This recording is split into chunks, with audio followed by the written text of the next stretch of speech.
You're listening to content developed by the GoPro Radio Network, the fastest growing network in the galaxy. GoPro Radio Network. Listen to the voices in your head. African Americans have a unique history in this country. There's a legacy of brutal enslavement, economic exploitation, state-sanctioned violence, and deliberate attempts to divide an already fractured people. Bobby Seale said, "The best way to fight racism and oppression is with solidarity."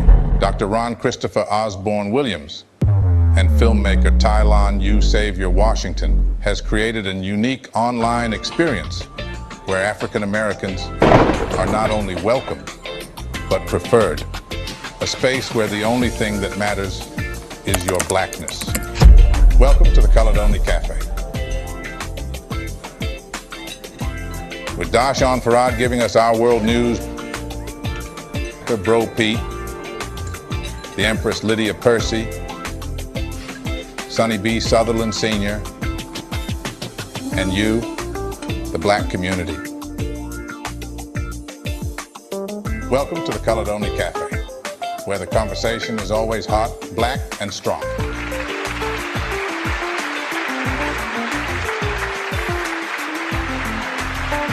All right. Welcome, brothers and sisters, on this really beautiful April 1st.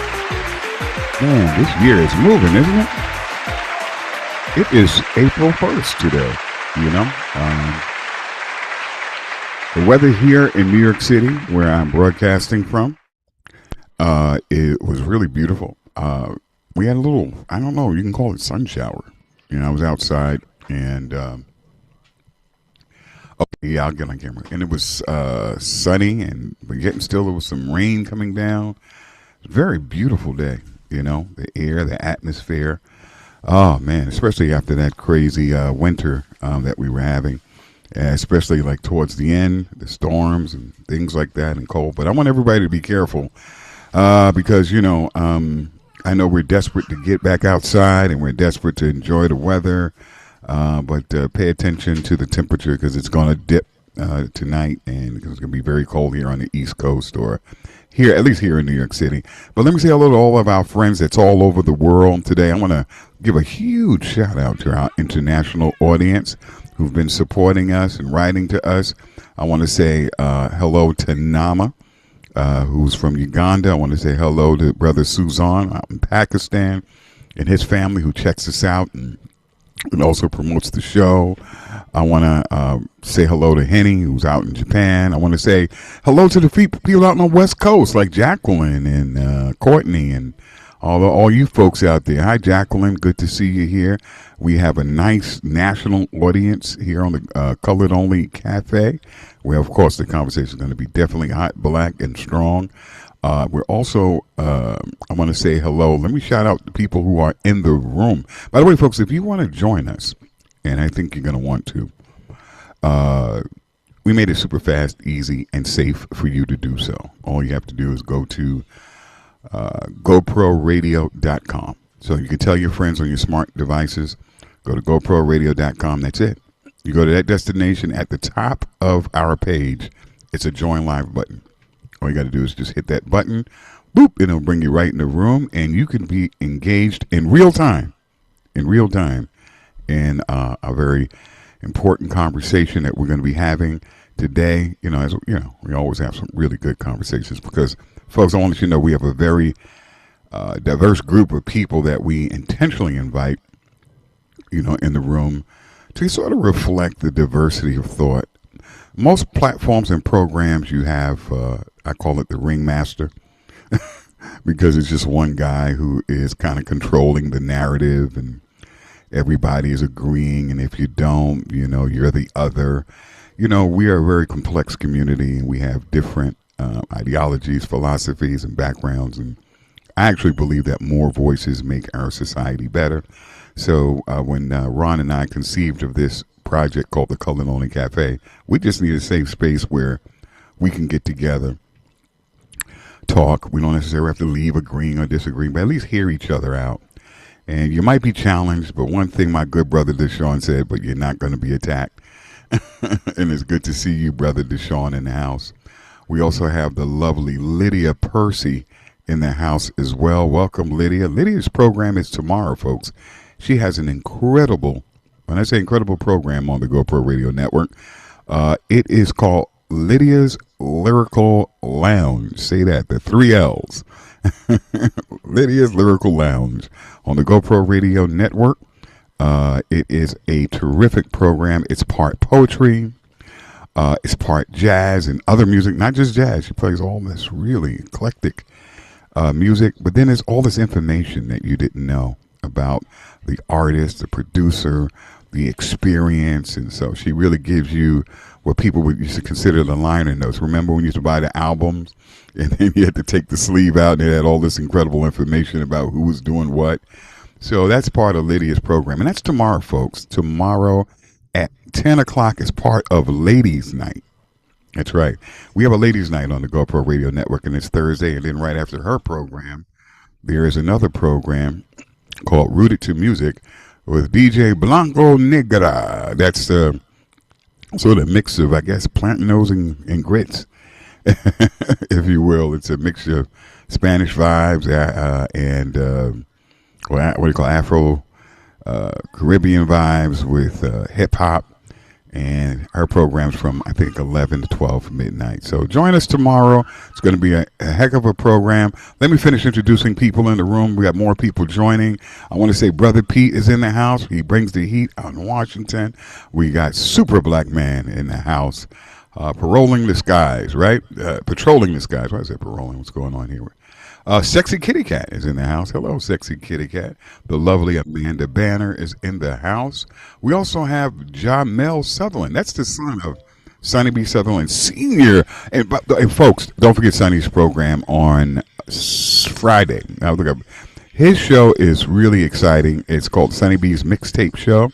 Again, we are really bringing the music. So you get really music Thursday, Friday, and Saturday. So think of Thursday, Friday, and Saturday as music nights on the GoPro Radio Network. His show is smack dab in the middle. You got Ladies Night on Thursday, right? Friday is Sunny's show, and then Saturday is boom, boom, boom, boom, Super Ties program, and it's called The Party Zone. All these really unique, outrageous mixes. And by the way, it's 3 hours. Sunny's program is 3 hours of nonstop commercial-free music. See, like we got a break for commercials on our show, especially when the momentum is getting good. We don't have to do that on the party shows. So you get 3 hours of nonstop music, and I've heard some people just play our music inside of their venue. That's what a birdie told me.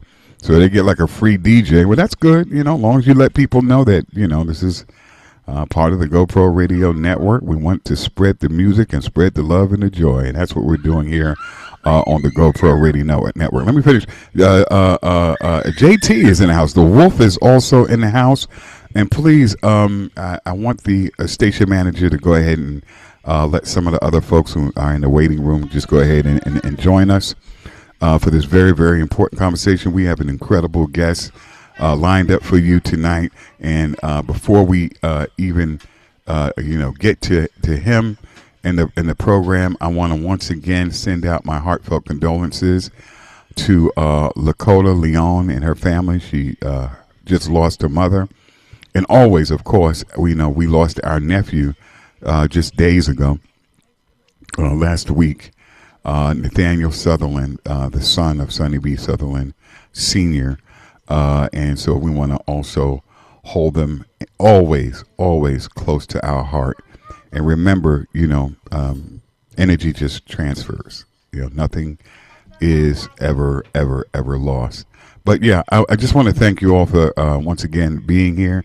And Deshaun, did you want to give us the news today, or we want to go right into our guest? No, brother. Let's go right to my college classmate. Oh, he's a classmate of yours. Okay, see, that's a little tidbit I didn't know. Okay, Yes, okay. That's also, great. Also, Tylon, also a mentor too, dear brother. Oh, really? Okay, that's Yes, fantastic. sir. That is really So outstanding. We can't have enough conversation or enough conversations in and around, I think, one of my favorite topics, and that's about, love. you know. And I know a lot of people have a lot to say about it.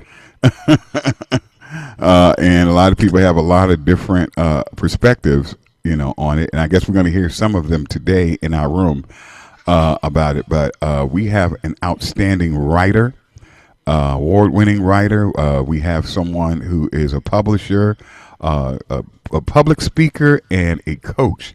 But let's just suppose that for an instant you have finally become lucky enough to land that opportunity to be with that girl or guy of your dream, or maybe your current love interest, and it seems like he or she, are the catch of the century, right?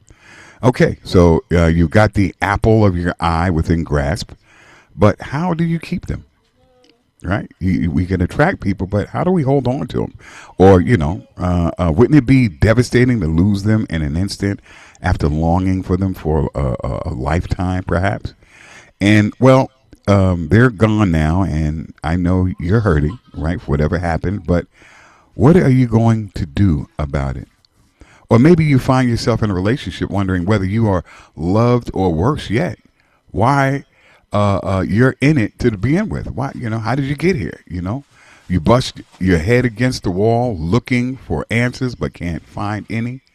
And everywhere just seems to remind you that you are stuck in some kind of emotional rut.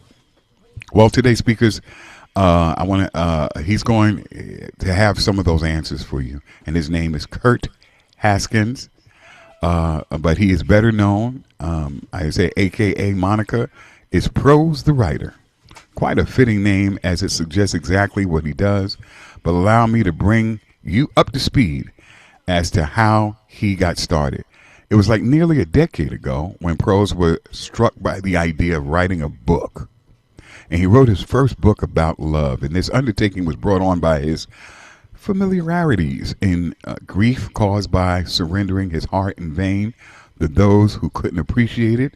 And as the emotional scars grew, he found himself hurting and wanting answers and solutions to stop the pain, which was impetuous for his journey into maturity. 14 years ago, he began writing this book chronicling his miraculous journey entitled Where is Love?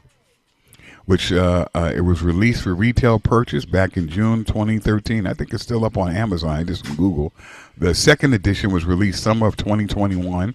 But in 2015, the book was nominated for the prestigious Philly Wheatley Award. So without further ado, please help me, everybody, to welcome your friend, my friend, the ultimate friend of love, Prose the writer. Let's give it up, folks, to Prose the writer. You can unmute yourself. Oh, look at that little delayed applause. All right.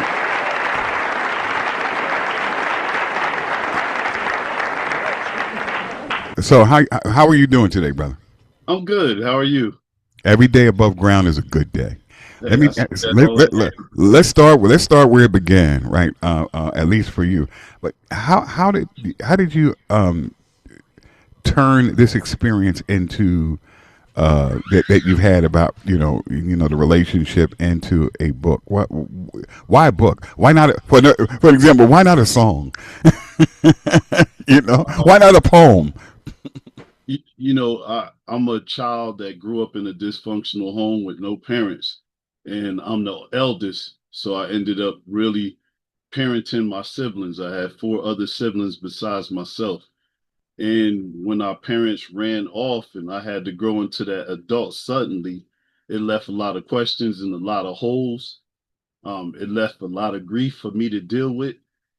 Grief that I had to bottle up for decades because I had to deal with the grief that my brothers and sisters had, trying to understand why would they leave us behind. So I guess I started to read a lot at that time to kind of escape. I don't call it reading, I call it swallowing planets. So I started swallowing planets so that I can increase my awareness of the world. Along the way, I read about great people and great things they did, and I was really inspired by the action of writing. right? Because writing is one of those gifts that Black people haven't been allowed to really partake in until recent history in a way that we really truly want to express ourselves.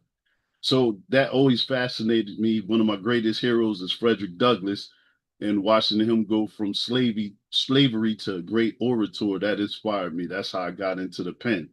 Um, I also felt that if you put it in the book, the words can live forever. And if you really have a message that you believe in, you should chronicle that thing for all time. Powerful, powerful stuff. Let's go back a little bit. I want to go back into your story because you said some things that was very powerful, and I didn't want to gloss it over. And kind of went through in terms of how you were raised because I think that would actually lends us into, I guess your what became your philosophy. Um, uh, uh, uh, when you were young, how old were you when you were you placed in foster care? Or you like what? Can you tell us that story? So my story's it's a wild story. My mother was in college, and growing up in the time when young Black women were being taught to try to fit into American society. She was the first of the family to get to go to college. So the old folks didn't want her to, I guess, mess up the imagery by having this baby that was out of wedlock. So there was always this push to try to hide me or pawn me off to one of my aunts. That's probably started when I was about 7 years old. I really stayed with my aunts a lot, and then I came back into her life when I was 7, and it was turmoil because she couldn't really adjust to, I guess, some of the cultures that I had picked up. Some of the traditional teachings I had got from other family members, and that troubled her. When I turned 11, she took me to family court, and she spoke to, ironically, a man named Patrick Whiteman. I vividly remember it because it was white man. So a Black mother took a Black child to a white man and said, I don't want him. And that's where the story really takes off. That memory of her walking out and not wanting me for a reason that I couldn't really synthesize in my brain. It just was overwhelming. And like I said, there were Mm, siblings who were going to soon come. My sister would arrive 2 years later. And it was a weird situation because at 11, when she gave me away, I became a ward of the state. Ward of the state is kind of your parents, they give up the rights to you, and the state becomes your parent. wow, And so by the time I went through that trek at 14, I was the first child in the history of the state of New Jersey to claim, fight for, and win emancipation from my parents. So I went to court and I actually divorced them. Um, but the problem with it was that's happening in late 70s, early 80s. So America still believes that it's always a child that's acting up and that's why you're not home. mm, I started bouncing from family and friends to programs because although she didn't want me, she did not want me to enjoy love or joy somewhere else because it would reflect back, right? It would make her look like she was a bad wow, parent. right, So anywhere that I went that I enjoyed, she called the cops. She said they kidnapped my child. And so I ended up in a lot of programs and I would have to acquiesce because I would get furloughs from these programs and all I wanted to do was see my siblings. And so wow, that started a process for me jumping back and forth from program to her house to program to her house, all the time fighting just to be part of the family with my siblings. wow, That lasted until I hit about 17 years old, and then I aged out, went to the military. wow. What a powerful story. I mean, it's heartbreaking. I mean, you know, we have a lot of people who have gone through some very unique situations, and this is the first time I'm actually hearing in detail. Like it happened, so it's not like we're not aware that a mothers give up their children, but she was actively. It sounds like sabotaging your life. Absolutely. Absolutely. You know, Wow. it's an interesting thing because this is me reflecting as that child of that time. And eventually I came in my life full circle to have a conversation with her where I actually got to be the child that asked all those questions. So yeah, it's been quite a it's been quite a journey. But Mm. you know, I used to feel like, wow, why did this happen to me?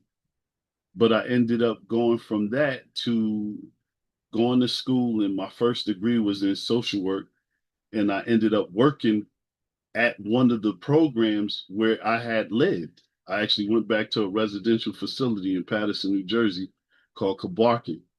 And I went to work there for a number of years.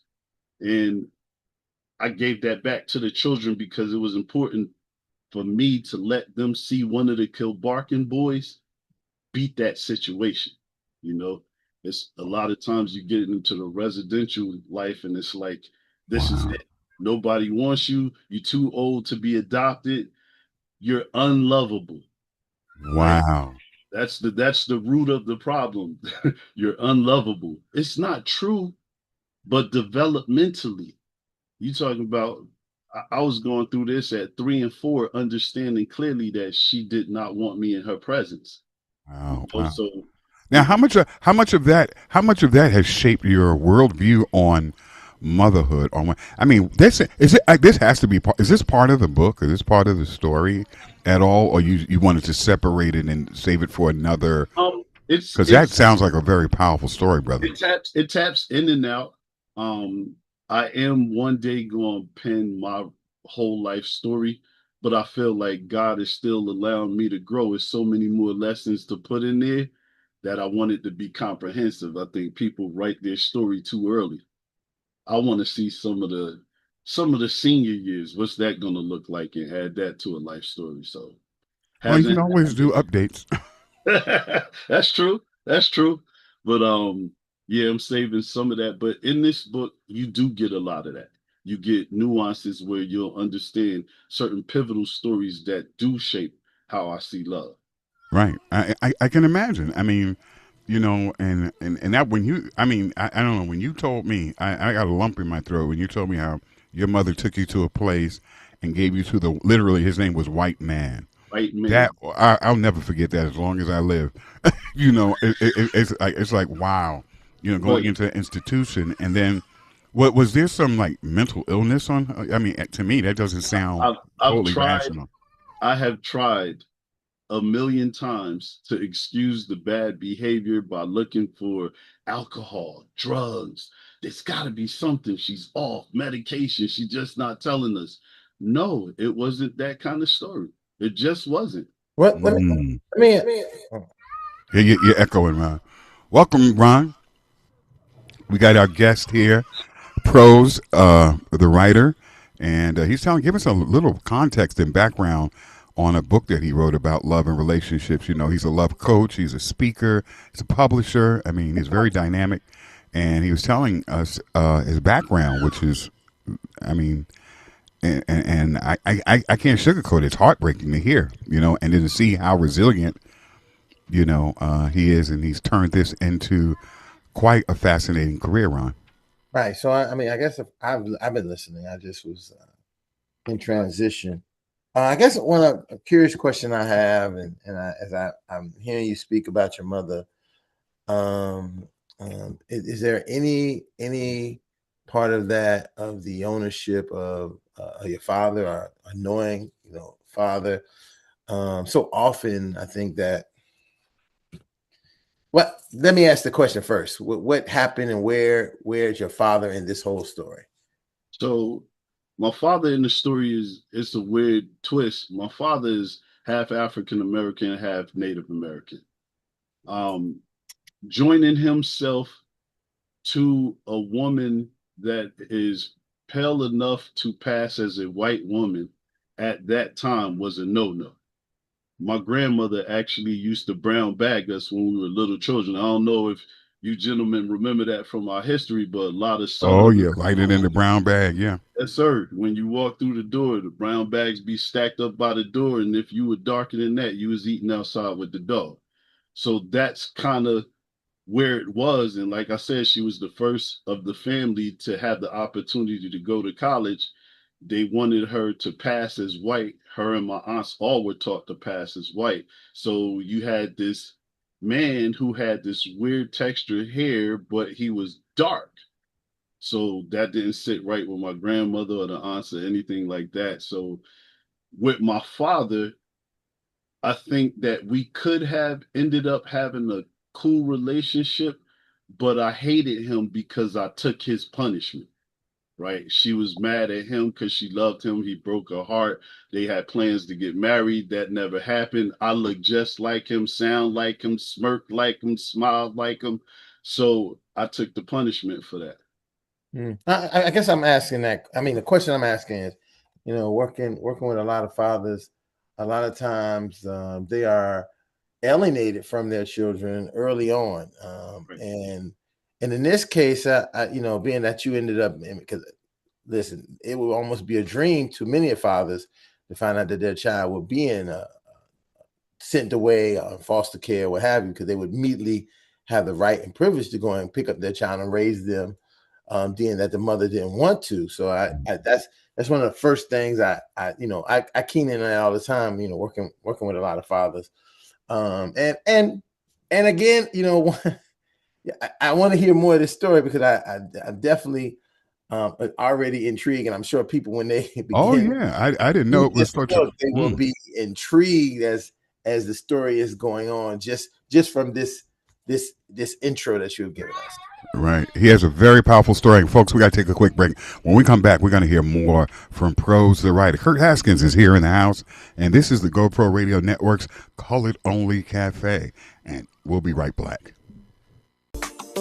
Welcome to the Colored Only Cafe, where the conversation is always hot, black, and strong. Welcome back. Welcome, black folks. You're in the right place. The Colored Only Cafe, and we have an outstanding guest today. Powerful story. Oh my goodness. His name is Curt Haskins, better known as Prose, the writer. He's not just a writer, he's a public speaker, and he's available, folks. You want him to come out and speak to you folks at your school, your college, or you want one-on-ones, definitely give him a call. He's someone who has very, very important and very real, authentic stories that I know that will resonate with a lot of people who right now in this time, there's a lot more, I guess, questions than answers, and we definitely need the information of each other in order to help us to make sense of it all. So he's a public speaker, and he's an author, and he wrote a book about relationships and love, and especially when we have so much going on. There's so much this promotion of division. And I always talk about how it's all by design, how this is all the machinations of the oppressor and white supremacy to make sure that though people can't get together or find each other so that you don't have strong families. Because families are the so-called backbone of the of the community, right? You can't have community without family. Show me where that works, where you have a community and there are no families. You have to have families, and in order to have families, you have to have people meaningfully connect. Am I right, Curt, on this? Or so that makes your work that much more important. Can we talk a little bit about your book and why you wrote it? Well, based on that background, I had a hole in me trying to figure out love. And maybe the biggest one was one day I was crying and talking to my aunt, and I was like, Auntie, like, people always say they love you, but how do you really know they love you? Right? That's the big question, everybody. How do I know that what they saying is the truth? And she gave me a verse. It was 1 Corinthians 13, 4-8, the definition of love. And the love is charity and it's kind. And it doesn't puff itself up. And there was all these great attributes. And I sat and I let it resonate with me for a while. And I remember she hugged me and she said, I want you to remember, it's not one part of that that's love. It's all of that together that's love. And I was like, oh, okay. I said, so that's what real love is? And she said, no, baby, that's what love is. There's no such thing as real love. There's just love. That's an interesting perspective. And that, 'Cause, I mean, Mary J. Blige would definitely disagree, right? but listen, it's but fact. you know, I feel what you're saying because it almost implies, Curt, and let me know if I'm off base, Curt. But it almost implies that love is all this fluffy and good stuff. You know what I'm trying to say, and that's real. Versus that, love is sometimes enduring. Am I correct? Right, right. Well, we tend to look at love one dimensional, like it's just this thing we shoot out at us and it hits somebody else and boom, that's it, it works. But love is more like a diamond, it's multifaceted. It involves, the ability to learn how to give up yourself for someone else without needing anything back. Like I have a definition in my book. I said, love is the ability to recognize and implement a method of sharing your heart unconditionally with the person that inspires you to be the absolute best for their need. Woo! Well, you got to say those bars. You got to say that again, because for the people all the way in the back. All right. That is powerful. I love that. I love that. That sounds great. Yeah. So it's at the essence of love is sacrifice. And if you can't remember that first, you can never truly enjoy love. We think that love is part of some kind of pursuit. We think that it's an adventure. We think that it's a result, but it's not. It's a sacrifice. It's knowing how to give me up for you. Absolutely. And not need nothing for that. That's the big part. And not need anything for doing so. Now, do you think that's a tough sale in a world where we're taught to be more selfish, independent? We're programmed like you almost see people get rewarded almost for this posture of I first. I mean, we got iPhones, it's like, it's everything is about being self-centered and everything has to make you feel good. Do you think a message like that, where you talk about almost the selflessness of love, that would resonate with people? I'm talking about this generation. I kind of feel like me and you we're on that tip because we're kind of like in a similar generation. This generation, I speak to young people all the time. Right. I love them because they're the future, right? Right. I believe the children are the future. Our job is to teach them well, then let them lead the way. I believe in this message fervently because no one took time to teach love as a platform. We just learn it from our homeboys and our homegirls, some definition that they think works at the time. But there's no deep implied research into what does this actually mean? What does it look like? What does it feel like? And when I talk to people, yes, it does start out with like he crazy. But then eventually, when they listen and they start to get the rationale behind it, people start to really embrace it. How did given your story, deal with betrayal, setbacks, disappointments, heartbreak, heartache? What did you use to, I wouldn't say get over it, but I guess learn from it and move forward? Um, I escaped by reading books. Every time I was heartbroken, I would pick up a book of somebody that would become a hero. So adversity, my first book that really broke my head open was reading the story of Frederick Douglass. And I was like, if he could walk through that and become one of the greatest orators of all time, then what I went through wasn't nothing, right? Like I had a lot of heartbreak, but he had heartbreak, physical menace, death threats, beaten. So I felt like that inspired me, like, okay, I could be strong. And then I read about Paul Robeson. And you'd be like, well, charming, he was handsome, he was an actor, he was one of the greatest Larger than life, yeah. of his time. And then but when you read the personal side, what he went through, I was inspired by that. And then, I read about Marcus Garvey, just that entrepreneurship, but what he suffered for it. So I learned that these great people, they suffered. They suffered. That was always just a part of the journey. It was par for the course. And since I admired them, I accepted that somewhere along the way, this pain is going to manifest in a way that helps other people as long as I'm not selfish about it. As long as I don't turn into pitiful me and I don't turn into the me that, well, they didn't love me, so I'm going to do drugs. I'm going to go get high. I'm going to go to jail. I'm going to do crime. I decided to let it fire me up. Yeah, but I just want my audience to know also, but there are some wicked, no good witches out there. But I digress. There are some, and there are some that need the wrath. But I think, are there tools? Because I don't want to give away the book, because people should definitely support and get the book, and you'll tell us where we can get this book. But are there pathways? Because I'm always looking at things in a practical way. I don't really like I'm not into like sky daddies and mysticism. I like to look at things from a logical and a reasonable and rational. Like, I know that there are things that are happening when people meet. You got the oxytocin and the hormones in the honeymoon phase, and when that goes over, like, after that phase is over in a relationship, because I do believe that relationships are phases. Am I correct with that? And so I do see it. Mm-hmm. I see it as elevation. Okay. I see it as a constant climb to the top of the mountain. And if you want to go hard, you can get to the top. Mm-hmm. But you can also be okay just relaxing somewhere on the mountain, and that can be good for you. Mm-hmm. So I see it as it should always be elevation, Mm-hmm. but it can be descent. And that's the choice of the participants, right?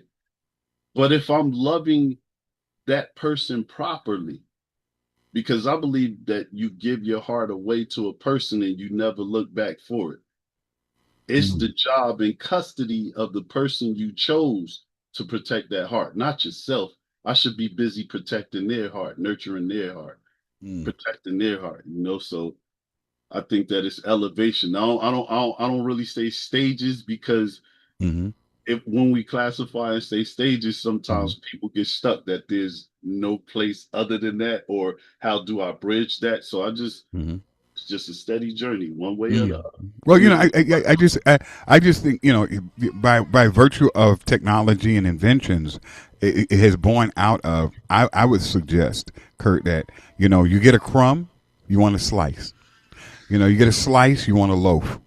Right. You want a loaf, you want a dozen. You want a dozen, you want a bakery.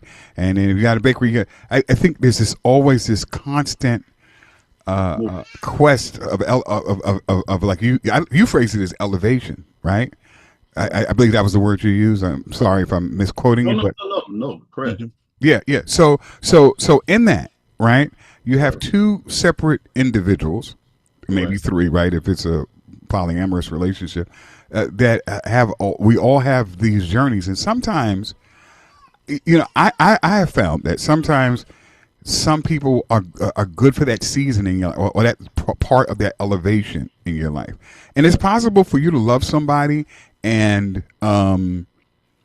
I wouldn't say outgrow them, but just you going just in a different direction, and still love that person for the direction they may go into, and they were good for that as I would say, season in your life. Is that also part, because I think sometimes we think love is always together forever, and then we have a dearth of information for, can you still love a person and not be with them? Absolutely, because looking at what that definition was, it's about need. It's about meeting the need for someone. Maybe on this journey with this first person, we've met the need that was met for both of us. And we've grown, right? We've emancipated ourselves from where we were into a new state. And maybe we don't have that unity no more. But I can still love and support that person from afar, with my journey. So no, you may not luck up and have one person for your whole life. Right. And I just feel like sometimes that is, Kanye read what is it? Monogamy is the death of love, right? Like people say, when people do other things, they go out of a relationship, or they don't want the relationship more, which I think that's usually like an outgrowth of people just not wanting that relationship anymore. And I think we have a tough time I'm just saying, as a culture, as a society, right? We don't have information on what do we do when someone doesn't love you in the same way that they do, because we're always growing. Right. Well, and that's sometimes, I think love for a lot of people ends up being like this ownership thing. Like, you ever hear the language of it? It's like, we're locked in, or, me and you, the ball and chain. It's implicit. Any way that you could phrase about two people coming together till death do you part. And I kind of feel like that's not healthy. I kind of feel like people need to love people in a way that is liberating, free, earned every day, I guess, in a certain sense, every day, right? Because sometimes you get this false sense of security when you have these ideas that, oh, he ain't going nowhere, she ain't going, that's my wife. That's what do they call it? Curt, help me out here.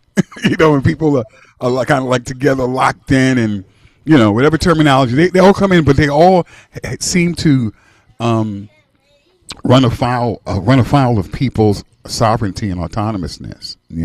That no, it's like you made a deal and we're supposed to be together forever. But so I start with pick or not be picked, right? Okay, I think I like where this is going. in a ton of lectures, right, I've had people come up and be like, especially older people, what can you tell me, like, what this book gonna do for me? I had love my whole life and it ain't work out. And I'm telling them, I want you to understand something. No insult. Most people in their relationships have not done the picking. They have been picked by someone. So at some point on the journey, your needs can't be met because you never picked someone for yourself. A great many people socialize. They out one night, they in the club, dance, have a couple of drinks, go home. They end up in something that's physical. And then they feel like they have to have a relationship. But you never talked about, was he going to be a good father? Could she be a good mother? What kind of brain? What's your process? Do you love your community? What's your you talking about it now? You never even began the essence of what you will need to secure someone for a lifetime. So it's inevitable that you do a lot of splitting and parting ways until you mature into understanding, I need to go get somebody who's for me first. I had a woman one time, I was in Texas and I was lecturing, and she walked up and that was her question. She said, baby, I'm 76 years old. What can you tell me about love that I don't know? And I said, were you picked? And she said, what you mean? I said, by most in your life, did you choose them or did they choose you? And I said, I don't want to insult you, but I know great many women who are older were taught that the man should come and he court them and they would go with the process. I said, but did you, during the courtship, get a chance to explore his mind and see that that was the kind of man for you? Did he talk the way that you wanted to be talked to? Or did he talk to you how he thought you should be talked to? And she sat there for a minute and she let it sink in. I said, okay, so let's keep moving along. I said, once you were in that selected pattern, did that become your culture? Did you repeat that? If you were to take, a quick audit of all your relationships, was it the same pattern? And was it the same loss of fulfillment? And was that the reason why you ended up leaving? And she started to cry and she hugged me and she said, if I would have met you 30 years ago, I probably would have had 3 less marriages. Oh, wow. Wow. But it's that kind of thing that I'm trying to bring in the message. Yeah. I'm trying to bring a whole new look at love that is very essential for us, but we don't spend that time. Like we'll spend research for school. We'll do research for that job. We'll do research to get the car, to get the house. That's right. No research for that partner. Right. You get appraisals for a house and a car, right? But you don't get an appraisal for relationships, right? Evaluation, and then usually it's too, what do you call that? Materialistic, as opposed to, what are the long-term components of a relationship that will withstand kind of like the things that will always challenge or bump up against you people coming together and for something meaningful. Well, you brought up a really good point that I want to explore after the break, but I want people to really think about it because I want to go back to being picked because I never thought of it that way. It's something that's simple, or doing the picking, because I think a lot of people, when I look back at my relationships, it was always what do you call that? Like just like what's around. Like you said, you go to the club, who's available around. Something happened, and it's like, hey, how we going to deal with what I'm trying to say? Because when I come back, can we talk about what are the components to have since we're picking? What's the criteria that we ought to have as men, and then I want to then flip it as women. So Curt, we're talking to Curt Haskins, folks. Really great conversation we're having tonight. By the way, folks, it's not too late. We have like another hour to go. I would suggest that you right now call your friend, call your cousin, niece, nephew, aunties, uncles, people who are having relationship, perhaps challenges in relationship or looking for a relationship, that they should jump onto this program. You're going to really, really learn a lot. The guy's really, really, really smart. He knows what he's talking about. Prose, the writer, has a book called, what's the title of the book? Where is Love? Where is Love? Something sounds so simple but so powerful. Folks, we'll be right back. Welcome to the Caledonia Café, where the conversation is always hot, black, and strong. All right, party people in the place to be. Wow, man, we have a very exciting guest for you. I'm starting to understand why he is so sought out for people to learn from. He's a public speaker. He's available, folks. You better book him now because he's very, very hot. He has a book out, Where's the Love? And we have in the house with us Prose, the writer. Curt Haskins is in the house. And before we went to break, we were talking just a little bit about being picked because, that was a really interesting concept, right? Especially a lot of us when we meet each other and, we have relationships, it's like you said, it's a circumstance. You meet somebody at a club or at a supermarket or, wherever you go, a library. And then, you guys hit it off, your arms next. And then before you know it, you're in a relationship and blah, blah, blah. And, this concept of being picked, and I was talking about criteria. It's like, what should men, and the reason why I'm focusing on men, I'm not, because I really feel like we're the prize. I really do. I'm sorry. I feel like men happen to be, I'm talking about black men. I'm not talking about, what's his name? Chuck D from Public Enemy. He broke this down to me, right? He said, okay, you got on top white men. After white men, you have the white woman. Under the white woman is the white gay man. Under the white gay man is the black woman. Under the black woman is the black gay man. And under the black gay man are dogs and then the black man. So that's why a lot of my attention is focused in and around men, because the reason why it's like that is because we are the wisest, we are the most handsome, we are the most we're the strongest. I mean, in everywhere we go, we excel. We are the culture, we're the flavor, and they strategically attacked us. Not only just during slavery, we were talking about Jim Crow, redlining, mass incarceration, drugs, but we've always been the strategic target because we are so powerful.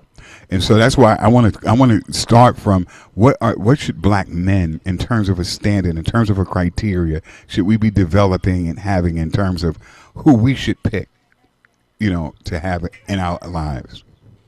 Well, I wrote down 5 points, and it's really, I want to put it in terms of the same way we go after anything else that we think is valuable for us.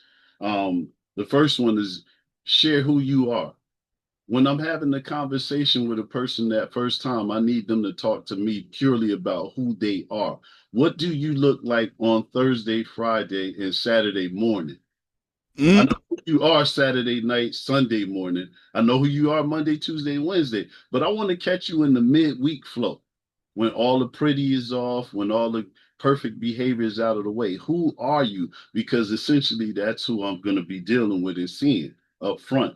Another point is, don't impress me, reveal. Impress me at all. Man, let me ask you something, Curt. Would you happen to be a rapper? Because you got bars.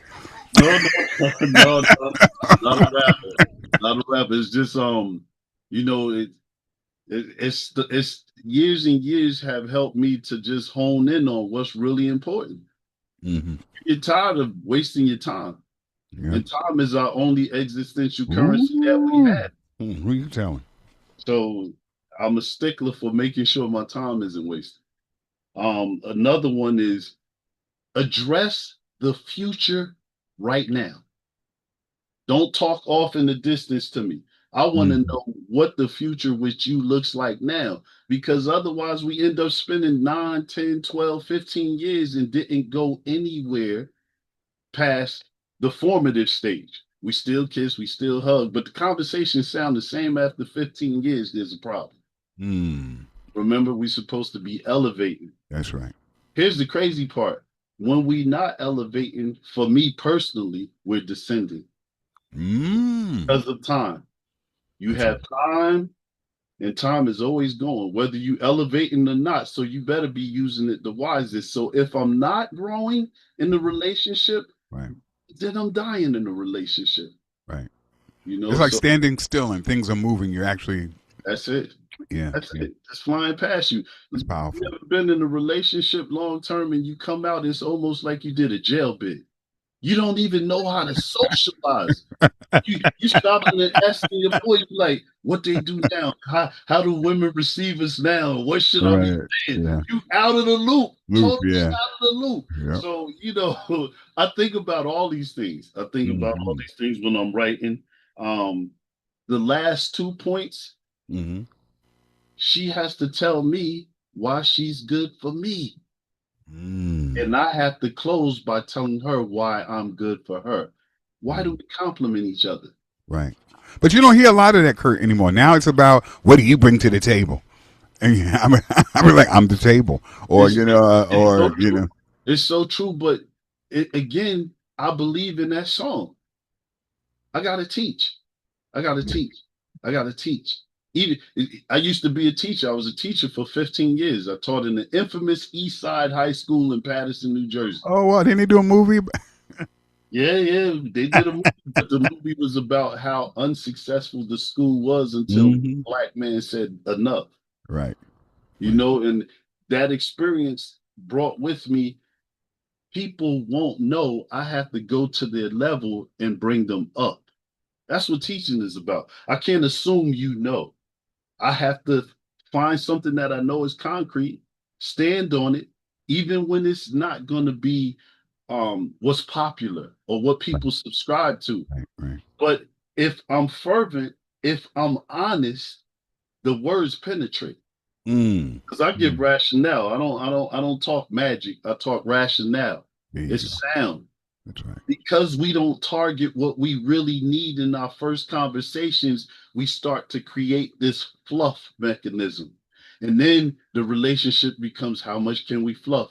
And then when we can't inflate it no more, it gets deflated. We get bored. It's time we cheat. Right.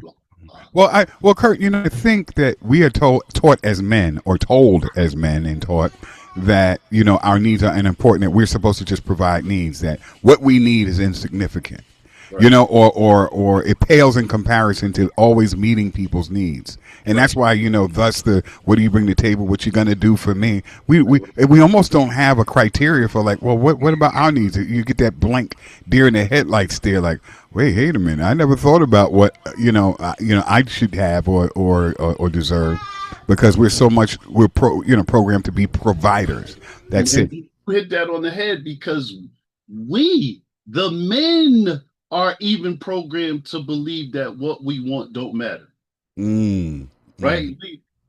What you gonna do for me? How many songs we have? Ain't nothing going on but the rent. Like, everything always Scrubs. There's a whole bunch of songs. But it's always predicated on this man killing himself so that she can have the picture. Right. But that's why I go back to that love verse, because I'm not a heavy duty Christian, but I'm spiritual and sound stuff I like. The first one says, love is kind. If you love me, you're kind to me. Mm. So that means you would never market me for cheap labor, because essentially you making me love chattel. I used to be black chattel. Now I'm love chattel. So I gave up one form of oppression for a new form of oppression and put a smile on it. And because it smelled good, looked good, feel good, I say, okay, nah, can't be like Yeah. that. Yeah, because I think Chris Rock made a really funny joke about the only things that's love unconditionally are, women and children and dogs. I mean, we have to have these conditions that we don't think about placing conditions on other people. It doesn't occur to us. It's like it's like we auditions. Can I be your slave? Can I be your beast of burden? Like, I want to. We don't even think about. Well, what about your needs? And then when you then when you say things like that, they call you. What do you call that? Beta. They call you. You're not a real. Like you were talking about, real man, real woman. They use these adjectives in front of a verb. Because love is an action. Right. And it has to be reciprocal. And I think especially when you're talking about a group of men who've been strategically targeted in this system, to be positioned out of his, I think, just natural and rightful position to be the leader, of our situation. I mean, and I know in a half an hour we're going to open up for questions, and we got a lot of folks in the chat saying right on and agreeing. Can we talk a little bit about the state of affairs where you see, just in general? And I know I don't want to talk about any specific situation, but just in general, like, what do you see as the state of affairs of love in the Black community? Broken, absolutely broken. You got generations upon generations of an outright programming system to break love. Mm-hmm. Because where there's love, there can't be hate. That's right. You don't have child abuse if you have real home. That's right. That's with right. real love. You know what I mean? Yeah, If love is flowing and it's organic, love is a protection mechanism. But love is kind. I stay on kind a whole lot because kind is an element that's usually missing in Black love. For me, I don't see a lot of kindness. I see smiles and I see happy, and because of tokens of affection, I'll reward him by being this way tonight. Right. I call it manipulation. I think it, like, I see a lot of acceptable manipulate, like normalized, if for lack of a better word, manipulation, that people are, I just want to get what I want to get, and and it's about getting, and it's not about the giving. It's like there's a big manual, a huge dictionary on what people feel like they should get and deserve. But when it comes to what you give in a relationship, it's on the napkin. It's very thin, and I think that it should be a balance. I think everything that you're willing to. Gotta be, you got to start by knowing your value. That's why it happens. Yeah, you said Most something. People walk into a relationship and they don't know what they're worth. Even worse than not knowing what they're worth, they don't know what they deserve. And I think they measure worth on finance. I'm sorry. I cut you. No, throw that right in there. Yeah. You use stuff to inflate the value of the emptiness that's inside. I don't. You know that we kings. I know that we kings, but every people don't walk every day thinking they're a king. That's right. Lydia says, "Come on now, facts." So that beat the kingdom out of you. It's very hard to remember I'm king. It's very hard to look in the mirror and remember one thing. That's the real MVP right there in front of you. That's MVP. I say MVP talk with the king walk. That's what I do. And if you remember that, you can't go for the banal, the nonsense. You know what I'm saying? You're going to pick something of value because you deserve value. And that's reciprocity. That's the balance you're talking about. Yes, and I think that's a huge part of it. On both sides, men and women, we allow nonsense because we don't know what we deserve in the first place. You ask a ton of sisters who got the brother with the money and they still wasn't happy because he wasn't what they picked. Yeah, because now you could be a provider now, but the new language that women are weaponizing is emotionally available. It's like I'm breaking bread. I got to make things happen and build, and now you have to be. I think now it's this push to make men like women, and women, yeah, you got to be emotionally present. What I got to hear your stories, or like it's like they keep pushing the bar because I think at the end they have been sold a mythological, almost like a unicorn man. So that can disrupt. So it makes it impossible for people to really have a realistic perspective on what when we were talking about the criteria earlier in terms of picking and stuff. The criteria is already skewed because they've created an imaginable, unattainable man. Am I wrong there? Right, unicorn man. Like Yeah, on the top of the list, he's got to bring in money. yeah. But here's where I go back to picking again. Right. The guy that brings the money. Did you have a conversation to see if this guy can generate the money that you're talking about? Because that money is going to be a strain if that's your measure of what you need. But Right. But in place of that, the sisters and the brothers have to be in touch with who we really are, right? Because then if you look at us in context of who we are, the money don't matter, right? The greatest among us was some of the poor, but created some of the greatest things ever. Imhotep wasn't known to be a rich man, but he's the father of mathematics, irrigation, study. Like we got to get back to appreciating us for who we really are. Some of those things may not be attainable for every brother in the planet. Right. But yeah, well, that's what I was going to say. I was going to say, Curt, how realistic in a hyper capitalist society is it for us to find? I'm talking about long-lasting, endurable, meaningful love. Because I know guys in a relationship and they just, Curt, they start singing that song. It's just cheaper to keep her. Right. I'm in it. I don't want to go to family court. I don't want to. And now we had time and we built all these asses and a fantastic life. And if we exit from this, we can't do it amicable because the push in our society is to destroy love on the way in and on the way out. Oh, you dared to have the nerve to find love, and now you don't want to keep that love. You got to pay.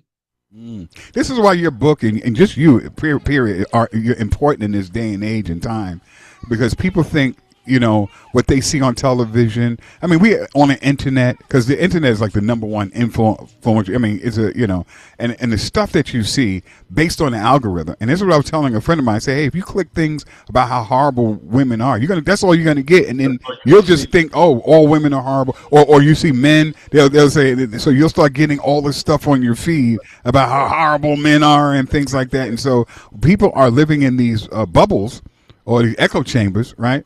And they don't have I think a balanced or a realistic perspective. And that's why I think you and your book will go a long way, I think, at healing and helping people to navigate things that people think are simple but are very complex. Who you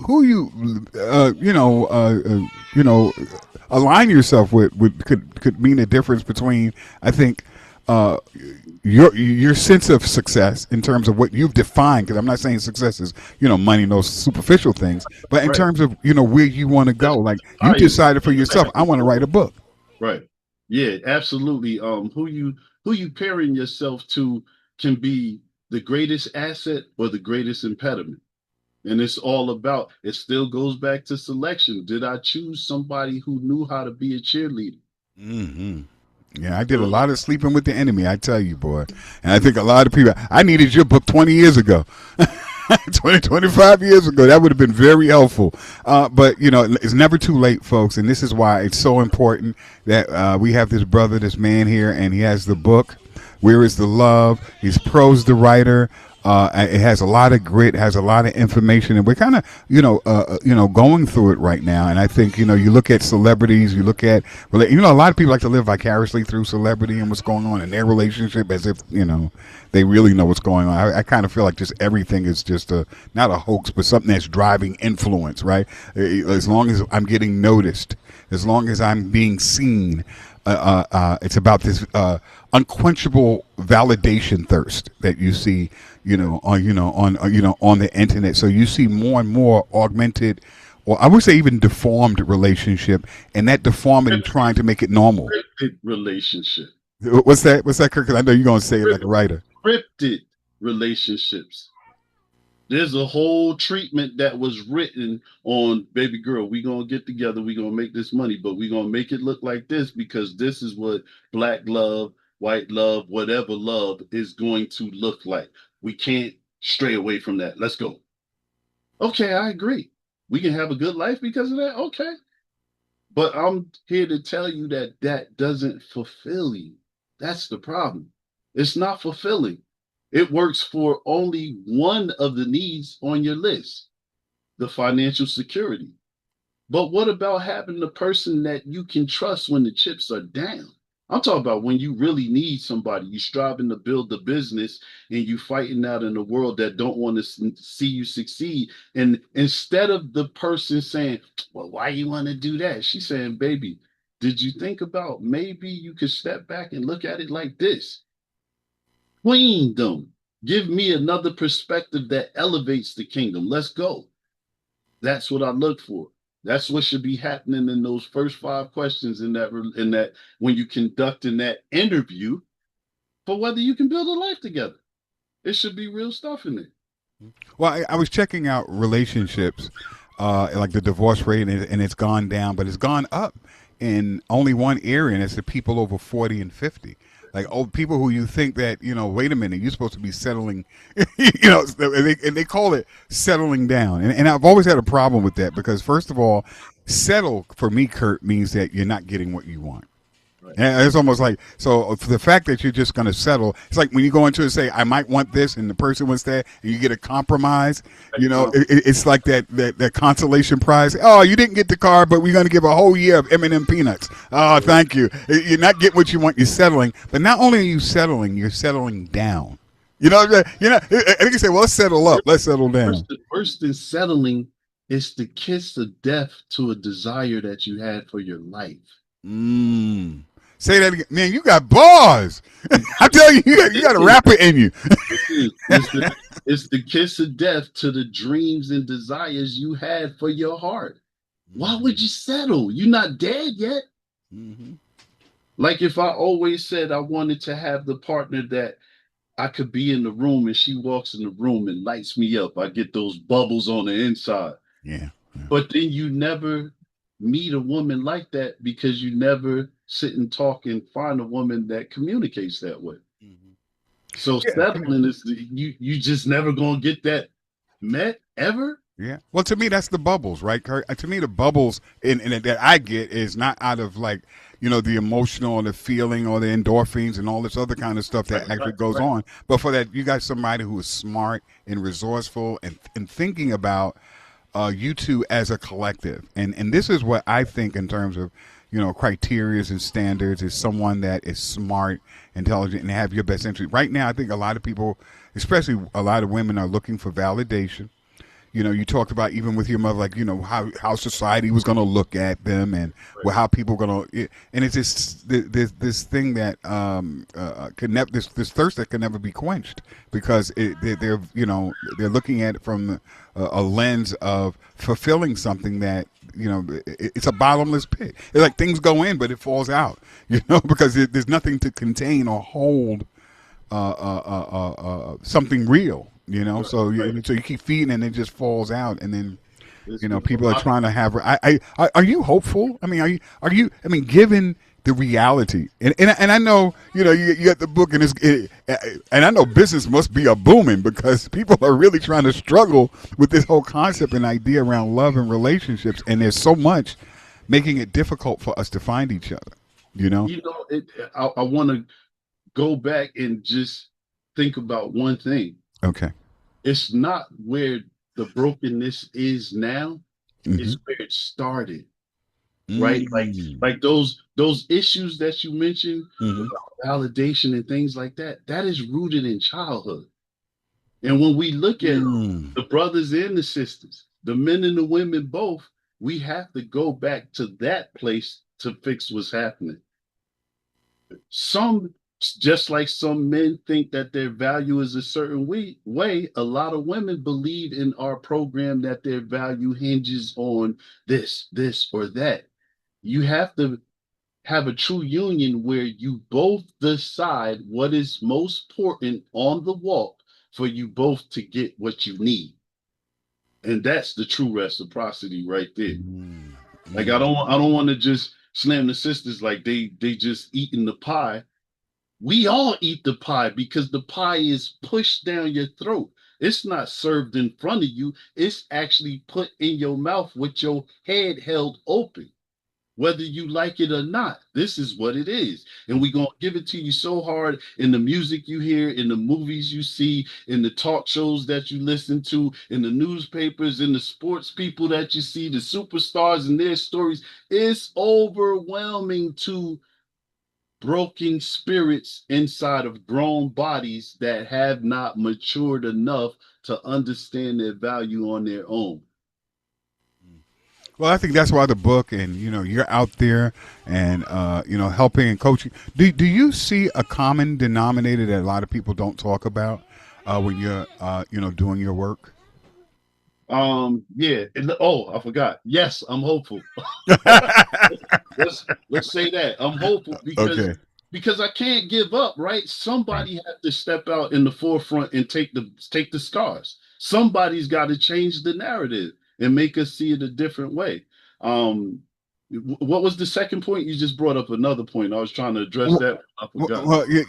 I think really what I was getting at. I think I get to the point because sometimes I ask questions that kind of get to this area of like in terms of like where we are in our I guess in our brokenness, and is it possible for it to really be fixed, and the fact that we don't control the kind of things, because I'm looking at the time too, because I got to open up the calls, I mean the line, so people can participate with you. The you know my sense is that we're not in control of enough things. We don't control our communities. We don't control pick up the garbage, the police, things like we're one thing that I think is left out of sometimes our critique and our an analysis of where we are is our unique history in this country. We're not looking at the fact that we are part of an oppressed group, and a lot of things that we're dealing with is by design. It's not really per se of our making, Right, right. and that the more We're and not more. in our natural state. Yeah, right. So a lot of the unnaturalness that we have, and a lot of things that we're feeling is it literally is foreign because it has been introduced to us, and like you said, shoving that cake, down our throat and stuff like that, and so I see that, and I feel like a lot of these things kind of can work in maybe in this space, and we can point to a success story. Well, the person got the information, they changed the trajectory of their lives. Now they feel a little bit better, and then they do that, I'm and gonna that might give you work. this. I'm gonna give you one because I know we got to open up the lines. Right. So I had a couple that came to me for counseling. The couple had been together for 27 years, had 4 children, assets, everything. They got into a point where this is it. We not doing it no more. We're done. And you know, I was really close to one of the daughters, and the daughter asked me, "Hey, could you talk to my parents?" And I was like, "Sure." And I went and had a conversation with them. And it's going to be pivotal to what you just said, too. So we sat down and I said, "Tell me your story, how you came to be. Why'd you fall in love with each other? What was it?" And he's a black man, she's a white woman. They were among the first couples in the United States to legally get married in the state of New York. And I said, "Wow." And I said to them, I said, "Man, you guys fought through that kind of oppression to form a love bond that generated these children and lasted 20 something years. Mm. And you're leaving each other now. Why?" Mm. And she said, "Well, he picks on me all the time." And he said, "Well, she can't take it. I always used to pick on her. She can't take it now." And I said, "Okay, love is kind." They both sat there. I said, "Have you been kind to her every day this week?" Don't answer. I said to her, have you been kind to him every day this week? I said, don't answer. I said, just let it sit for a minute. Now, I want you to pick one thing all week that you did for each other that you felt was kind. And the two of them started naming duties. Well, I cooked for him. I did the clothes. I went outside. I did the lawn. She wanted me to help her with the shed. And I said, wow, that's your extent of kindness. I was like, that's just sounds like chores. What was kind about it? And they both stopped and looked back, like they really had it really hit them. Like, wow, that is. I said, because honestly, I could have got a maid or I could have got a fixer-upper guy from Home Depot to come do those things. Where was the kindness in that? What was something that you did that was out of your way for her need, for his need, that made them feel fulfilled by that action? And they both said, we haven't done none. I said, okay, time out. I said, I want to take you all the way to the beginning. You remember the first time you were kind to her? And she started to laugh and he started to giggle. I said, y'all probably both had the same memory in mind. What was it? And they both said, we was at this store and they had candy and we went and got a malt. I didn't even know her. I didn't even know her. It was a store. Remember, black and white at that time. We talk about 50s. And that's a big no-no. Yes. You lose your life. And he walked up and went and bought her a malt and put it down and went and grabbed her arm, escorted her over and brought her to sit down and had to drink with her. She said, I fell in love with him in that moment because I knew the man that he was. I knew he was courageous. I knew he'd protect me. I knew he didn't care what anyone else would think. And that's what I needed. Tapped in, fast forward, I see them a year later. And I'm like, I'm going to guess that you're both still together. And they both hugged me. It was like, we're like teenagers, man. We're like teenagers. We just went on a honeymoon. And I was like, oh, that's beautiful. But it was about tapping in and remembering what's really important. Like, you're going to throw away 20 something, 30 years. That's a lot to throw away. What? Man, I know people that throw that away in a heartbeat like it's nothing in today's society. Folks, we're away for right now. Yeah. Folks, we're gonna take another break, our final break in the program. When we come back, if you have any questions, comments, or concerns, now is the time. We're gonna go check out and see what's going on in Facebook, see if people have any questions and comments so that we can ask our good brother here while he is here. Man, I can't wait to have you back on. I feel like we just scratched the surface. All right, because we're going to open up the lines for Q&A. Folks, you're tuned into the right place, and it's still not too late to invite your friends and your family, especially for this Q&A part. If you have questions about a relationship that you're in right now, or you have questions, or you're thinking about even getting into a relationship. I know some people, when they get into a relationship and it don't work out, they take a little minute. They take a knee and before they start going back into things, and maybe you might have a question there. We'll be right back, folks. Welcome to the Caledonia Café, where the conversation is always hot, black, and strong.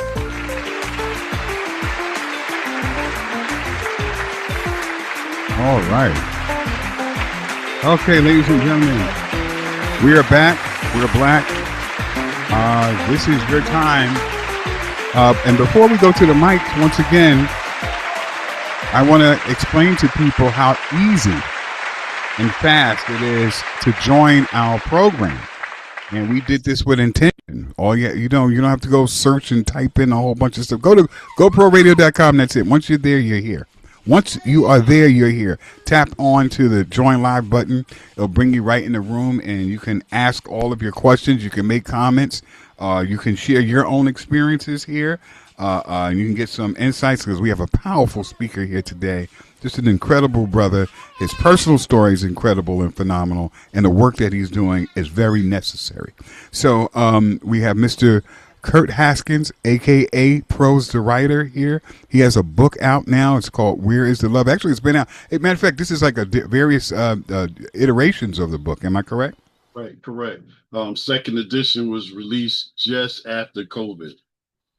Mm, mm, And we need more answers than questions. And although the book is a question, it'll have you definitely thinking. He has me thinking, and actually reflecting. And I like learning things. And it's another thing, brothers and sisters.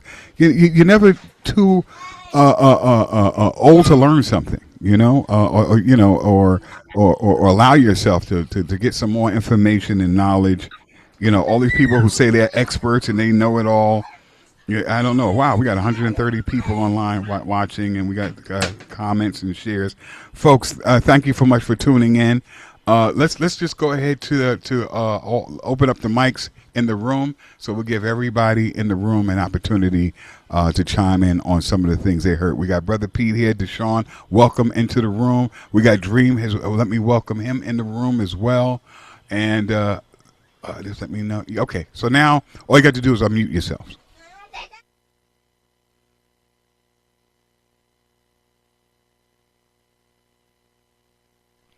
Can you guys unmute? You have any questions, comments, concerns? All right, we have a. Oh, let me go to the chat. So we'll go to the chat since everybody's like shy. I guess everybody's. I'm not shy. Oh, you're not It's shy. just, no. Oh, the brother, phenomenal. And I always believe Yes. with myself that love, you have to love yourself. That's the most important. And then you have to consider introspection, like looking, delving into who you are authentically. I feel, because I've grown. I've grown a long way from what I thought in the beginning was love. So the understanding of it is times a sense of peace and coming to understand yourself and then understanding your partner, and what you two bring as far as intellect and how you feel about the world as a whole. That's And Lydia, you talk a lot about agape love. Yes, I do. That's the supreme And, love. yeah, Hmm. and I don't. Do you think that's a realistic, attainable thing, Kurt? Like, don't we just live in a world where there's conditions for everything? Mm. I think that we allow ourselves to eat those conditions. Hmm. But the whole beauty of a love relationship is that you and your partner should be defining what the world looks like and bending that to your will. Exactly. Mm, mm. So I, I true. I like that. I like that. Hmm. Right? We know the law of attraction says that we bend things to our will. We've forgotten that. Mm. I won't let conditions at this point. The sister said that she reflected and as she went on, she grew. Same here, Absolutely. grow. Hmm. I would hope that we all grow and we're not stagnant in how we interpret love and how we interpret who we are with and who we allow in our space, who we share energy with. That grows as well. Mm, mm, Most definitely. I agree. Well, Well, that's that's how I feel. yeah. No, because I know a lady you talk about agape. I'm like, okay, all right, okay. You know. Like I said, when you're young, you have this idea in your mind. And like the brother said before, and like you even spoke about, everything's like shoved down. Oh, this is what love is. So you Right. really don't understand what it is when you're you, and if you're spiritual, you go to church, you understand the love from that perspective. But when you meet that partner that you say those special words, but love is quiet. So when you meet somebody who is reflecting on their own whole soul and you're reflecting on your whole soul, that's when you realize what love truly is. And if you can respect that person that you're in that relationship with, and they can respect you, then that's how it flows. And it can be little things that make it flow really beautiful, because I'm a child of the 60s. So I believe in the beautiful flow. So that's my take on it. We have a And question. also, Okay, go ahead. okay, go, no, I won't cloud it up. And also, I do a lot of reading, and like that brother said, reading books, yeah, that opens your mind up to explosive. Oh my goodness. You can't even believe how much energy and beauty that you can get from reading. That's why keep your books, folks. Do not throw those books away. Right. And that's all I have to say. Go ahead, Timeline. Yeah, but speaking of books, and don't throw it away, brother, where can we get this book? I mean, I don't, I understand when people come on and they have this book on. I don't want to give Amazon my money. Well, how can I give you the most money and get it correct? So Can I get a special autograph copy if I put in $5 more or something, so increase the value of the book? I autograph the books if people ask. I just do it. That's just part of it. Okay. It's all on my own website. I used to be on Amazon. If you see the books on Amazon, I'd rather that you have the message, but I don't really push Amazon because they charge whatever price they want. Right. Yeah. Ugh, yeah. And that was the dispute. I found my book getting sold somewhere in Russia for $170. And I'm like, I've read some great books that were $10. There's no way you should sell my book for $170. So Yeah. I took control of it. You just go to my website, writingblackinc.com. What is it again? And he's also going to put it in the chat, and I'm going to copy it and paste it to the folks who are right now looking at us. Right now, we have 62 people on Facebook. We got 19 people on Rumble. Folks, if you want to get this book, and I recommend that you get this book. I mean, you should. As a matter of fact, I would suggest, honestly, two. I'm going to tell you why you should get two, because you definitely want to have one where you have it in your house in the archive, but you want to have one that you kind of carry around, because the information that's in there, you running into people. What's some of the top conversations that people are having is about relationships.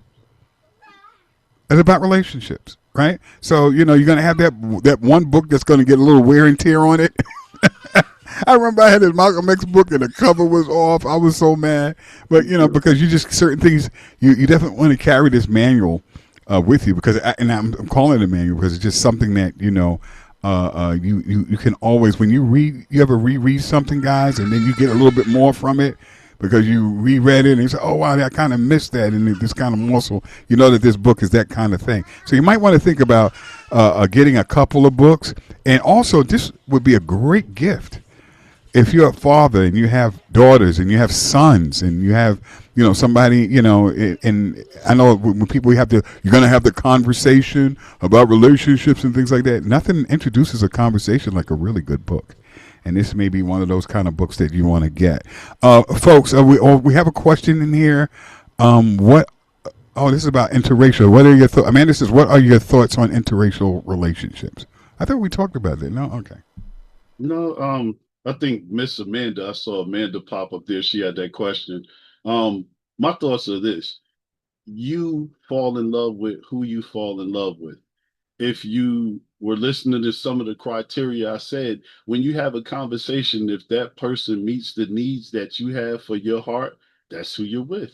Period. It's that simple. Me, I'm on that pro-black thing.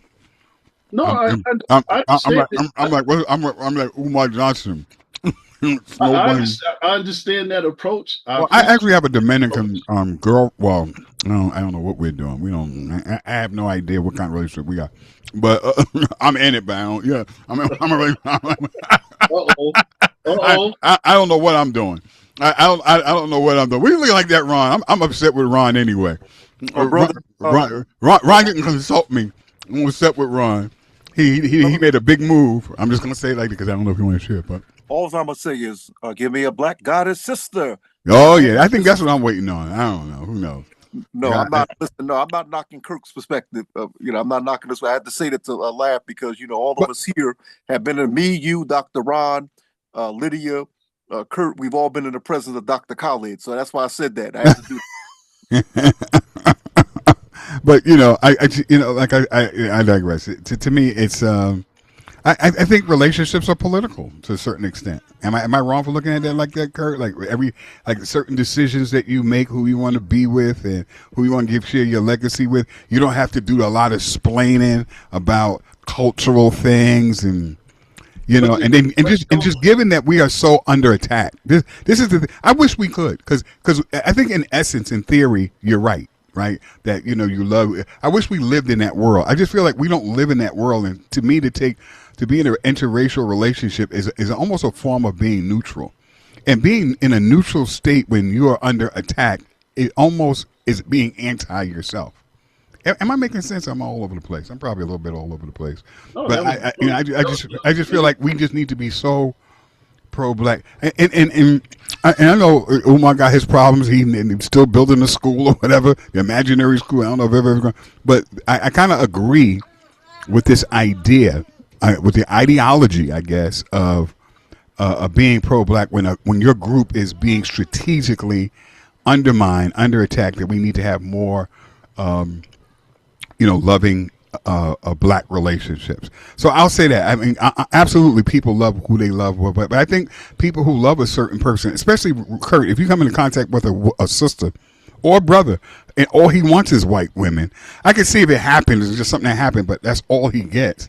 I think that's very different than right. I think going back to her question, I think that if a person just simply aspires to chase something that's different from themselves, you might have to sit down and have a conversation. That's not what I'm saying. But do I say no, you shouldn't be with someone who's white or someone who's Spanish or someone who's Asian? No, I don't, because this is what it is for me. There's so many areas of our life where there's a contest to keep from losing who we are. Inside of a relationship should be my respite from the real world. Mm. That's the temple that me and that person are building. We define what happened there, regardless of how ugly and how stupid the real world is on the inside. It should be about what we define. Mm, mm, mm. Here's another question. What is your take on parents coexisting or living together or co-parenting? I guess that's too. What's your take on parents coexisting and living together? Interesting question. I wish she would. Can she unmute, or did she just drop her question? I think she just dropped the question. Okay, because that's It's kind of like a it's kind question. of a conundrum, because Right, right. my honesty and my soul is I would pray that every parent lives in the same house with their children so we can get some fulfillment. That's So right. we can see a whole family unit in all its aspects and not see one parent or the other stressed out trying to pick up the pieces from the missing component. Mm-hmm. So I don't know if I hit onto her question, because I think she was asking something more in that, but I'm not sure. Well, maybe if you can clarify your question, we can ascertain, I guess, where you were going with this. But I think just in general, I think a lot of people are right now, especially when you're in relationships and you're trying to figure out kind of like the space in the head that you're in with regard to how do you move forward. Um, and I guess it sounds like cohabitate or whatever the case might be to try to figure out what's in the best interest of the child. Or I guess I don't know. 'Cause I've seen people do that. I'm not an advocate for it. Like you have people say, "Well, I'm together for the children." I'm like, that's good to a certain extent, and I think that children are always innocent. When they didn't. I mean, in other words, when I say innocent, they didn't choose who their parents are. There's some things I call it accidents of birth, and people have to do what I think was always like for the most part, and then try to prioritize the children. I guess you know. Uh, It's a safe response that I do it for the children. But the children are also the craftiest and sometimes the smartest in the house. They silently see and learn and process, but then they embed. So they take what they see and then they make it theirs and they make themselves responsible for it. So if you and this person, I say, don't harmonize. Like, we're energy, we're frequencies. When we don't harmonize, the whole house feels it. Sister Lydia said about the flow, I believe. I believe that love is like water. You don't want ripples in it, because the more ripples it gets, the harder it is to survive in it. mm, mm, mm, mm. And also too, I think, and I tell this to a lot of the brothers, you gotta, you have a lot of people who are out here who have not been diagnosed, but they need a diagnosis, and you figure out sometimes things a little bit too late that people got real challenges. When I say real challenge, I mean issues. I mean bipolarism is real. You got people with forms of schizophrenia at different levels and things like that. And when you're discovering that, and you want to deal with people at a certain level of compassion and perhaps their inability to really, be a fully functional partner, in the context of a relationship. I know I've had to deal with it. I had to confront of that in a relationship to say, wow, you're dealing with somebody who really just does not have the capacity to think about things in a certain way and to be a certain way, and I think that's a challenge too, because you always want to be, I think, a loving and caring person, and I know that we have this mentality that we want to be better or bigger and all this other kind of stuff, but I like to look at everybody's humanity, because people are human, and try to get people, I think, the kind of help that they need, and try to be as I guess loving as possible, in different relationships, But I think, one thing that I really like and that came out of this conversation, because I know we're up to the last few minutes. This group has been pretty quiet. I haven't heard from Brother Pete in a minute, but I think when we're talking about relationships and we're talking about love, you talk to 10 different people, you're gonna get 10 different answers about what it is to them, but there's going to be some things that are synonymous. And one of the things that I think that I have found has been synonymous with this whole idea and concept, it's a very, very powerful emotion. It's a very, very powerful feeling that people get. And I think more information is going to help you in terms of your process and processing what it is that you're feeling. And then it's just something that can now translate into something that is long term. Because you definitely want to, how that thing goes on, hold on. You want to try to hold on to good things for as long as possible.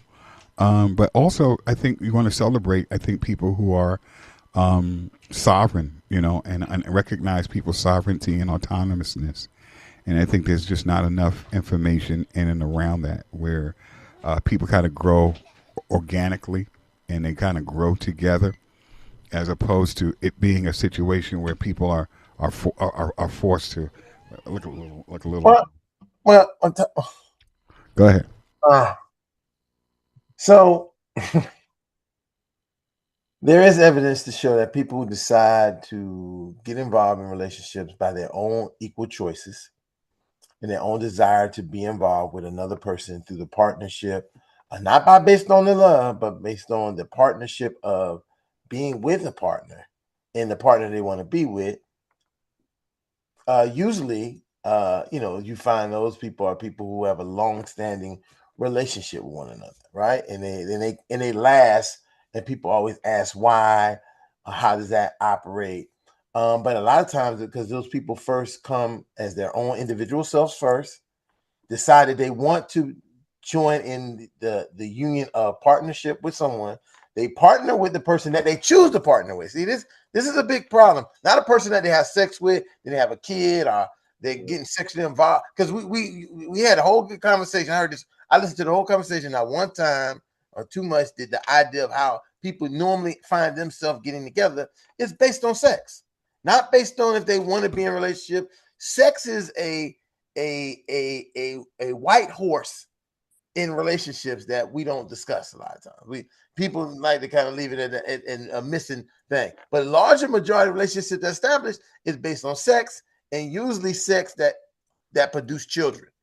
If you take a statistic of the number of people who have children and then ask them about when did they get married, right? They have children, when they get married, there is a 2-year frame before and after their children being here that they got married.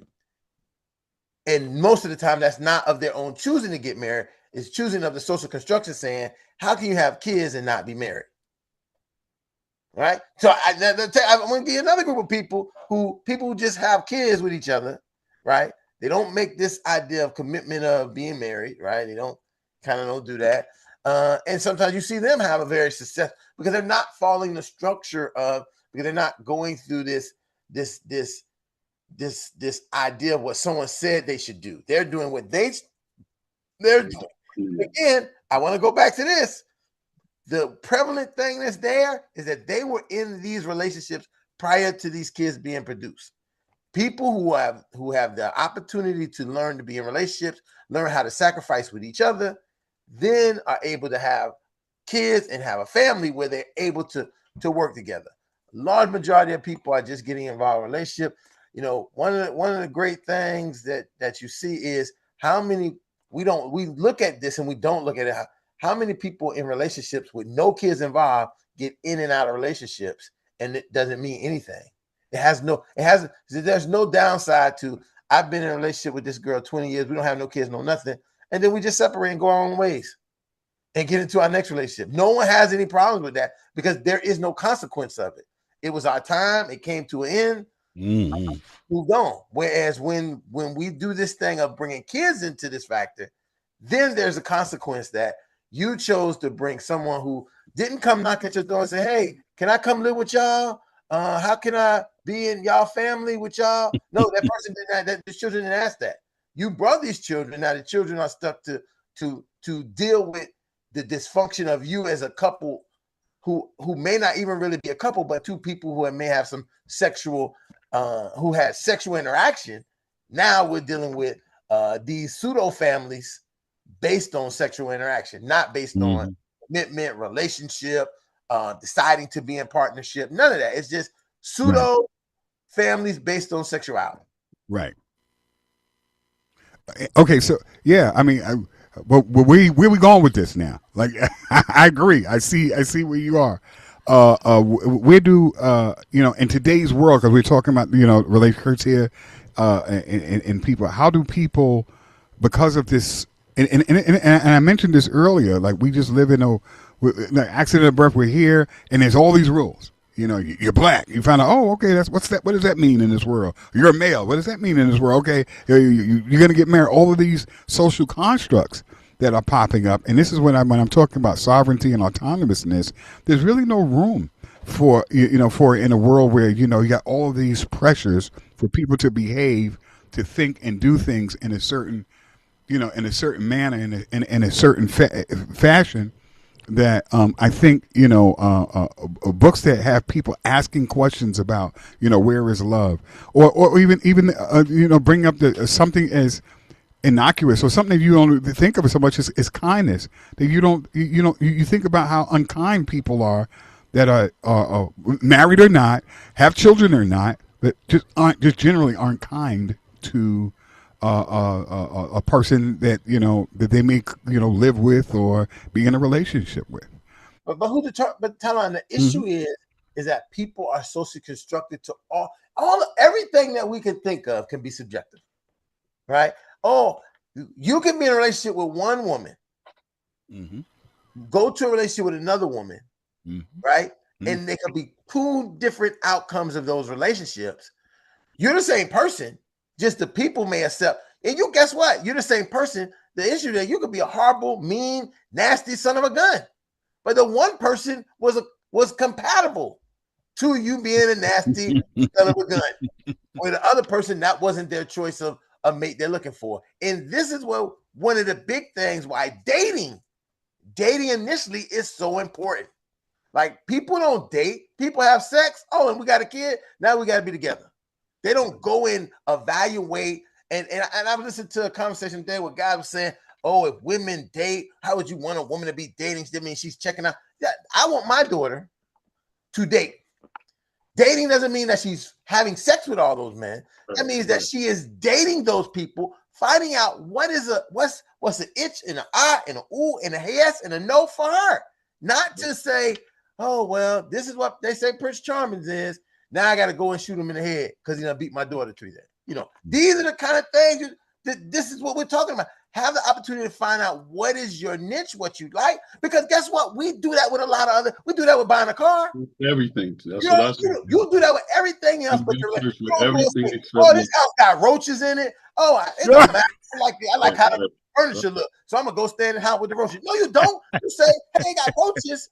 I don't like roaches. Let me look at the other part. We go and investigate everything. Listen, even with in America, where you got opportunity to have all the options in the world, you ride down the street, you say, oh, do I want Chick-fil-A? Do I want Burger King? Do I want McDonald's? Do I want Hardee's? Do I want Popeye's chicken? Do I want do I want a Red Lobster? Oh, do I want Applebee's? You got all these choices.